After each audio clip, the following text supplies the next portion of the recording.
Grand Theft Auto 5. Zelda. Black Ops 2. FIFA. Pokemon. Grand Theft Auto 5. Call of Duty. FIFA 14. Halo.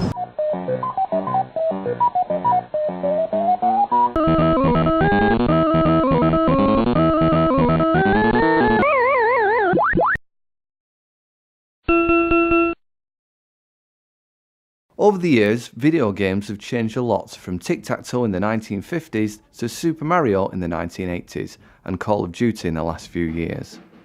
The advances in graphics and storylines have seen the game industry become a worldwide phenomenon. The most recently successful one has to be Grand Theft Auto 5 because it's sold bucket loads. It's a massive collaboration across several studios. Massive music licensing, fantastic artwork, and in addition to that it's pushed the technology to the absolute maximum. So yeah, that's probably my most recent favourite. Since age ratings were first introduced in the 1950s, the level of strictness has increased due to the dramatically changing content in the video games. As the industry is becoming stricter, it means that age ratings and parental supervision are being introduced to stop children under the age of 18 from purchasing violent video games. All the products we've worked on have to go through an age rating policies. They tend to vary. Australia is very strict and Germany is very, very strict, and they have different classifications for different reasons, whether it be, sex in games, violence or bad language. There's a sliding scale, but Australia tend to be at the moment the most aggressive in trying to stop violent video games hitting market. And I agree with them, yeah, I wouldn't want my children playing in an 18 plus game that's full of bad language and violence. When I used to work in game, obviously age restrictions, especially in game, because it was a lot more busier and popular than my store is, you had to be so on it with age restrictions, and there'd be sometimes you'd be selling a game that you couldn't sell to a 15-year-old that they know worse, they could teach us things, and I think sometimes it's too strict. The development in gaming consoles has changed in terms of people now being able to converse online with other gamers through consoles instead of having to be in the same room. However, others feel differently about the consoles themselves changing.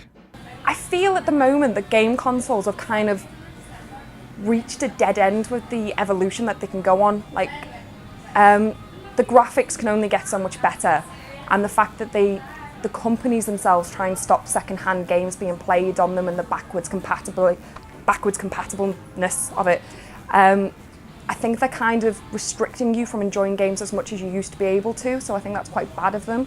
But I think the game's evolution is brilliant. I think the games only do get better with a select few, but the consoles themselves, I think they're kind of hitting a dead end. But pretty much the history of video games between us in our collective collection. We've got an Acorn Electron from 1982.